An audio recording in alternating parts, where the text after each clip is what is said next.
Bueno, vamos a hablar sobre el daño desproporcional en la responsabilidad médica. Esta teoría se aplica en aquellos casos en los cuales un paciente va a un procedimiento que aparentemente no tiene muchos riesgos ni tampoco tiene, digamos, muchas complicaciones, pero resulta que después del tratamiento el paciente se complica teniendo un daño en su salud o incluso llegando hasta la muerte. Entonces, cuando se presentan estas situaciones donde uno dice, bueno, entró el paciente, no era una cosa complicada, cualquier médico lo hubiese podido sacar sí, sin ningún tipo de situación y resulta que se complicó y se murió. Cuando esto ocurre, cuando aparentemente no existe una razón lógica para que ese daño se hubiese producido, entonces lo que se hace es que se presume la culpa del médico, se presume la negligencia porque no hay otra razón que pueda justificar ese error tan complicado. Sin embargo, ¿qué es lo que ocurre? Sí, es un régimen desde el punto de vista jurídico que implica la inversión de la carga de la prueba.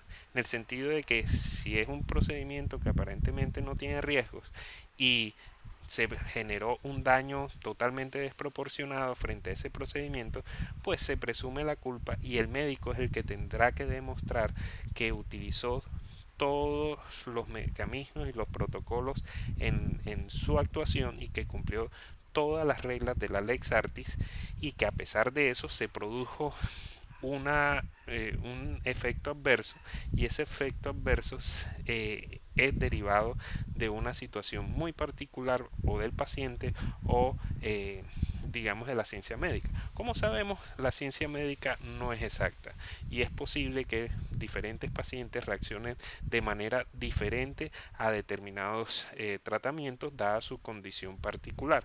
Por lo tanto, una persona puede estar en un 2% o del 2% de las personas que pueden generar un efecto adverso con determinado tratamiento. Piénsese, por ejemplo, en el tema de las alergias. Hay un, un paciente que va a ser tratado y se le aplica un tratamiento, un medicamento. Cuando se le aplica ese medicamento, hace reacción alérgica, se complica y se muere. El médico en este caso tendría que demostrar científicamente qué es lo que tendría que hacer. Primero, si se presenta una reacción alérgica. Segundo, qué fue lo que hizo para evitar, digamos, los efectos adversos de la reacción alérgica.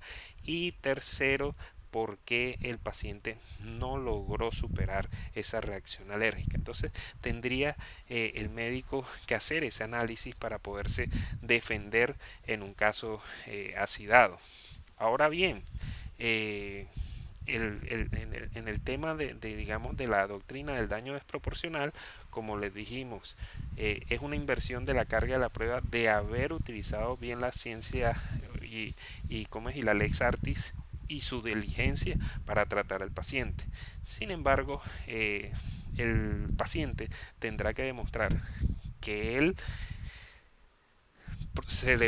a él se le produjo un daño y ese daño se le produjo en virtud del tratamiento médico que se le realizó y no de otra cosa. Entonces, ahí están dadas, digamos, para qué sirve esta teoría del daño desproporcionado en la responsabilidad médica.